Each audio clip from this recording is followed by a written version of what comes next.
following message was authorized by the state of Montana. Sweetgrass County has been receiving missing individual reports recently.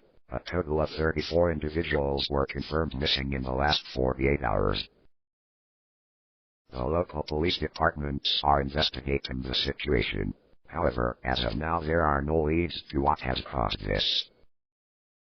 The state of Montana requests civilians to take precautions and extra safety measures while going outside. We encourage you to stay at home in the meantime when outdoor activities are deemed necessary. If you see strange or suspicious activity in your area, flee the scene immediately and call the authorities to resolve the issue. We will broadcast information about the missing individuals at 12 o'clock a.m. Mountain Standard Time. If you have seen the missing individuals, report them to the authorities immediately and they will be safely escorted back.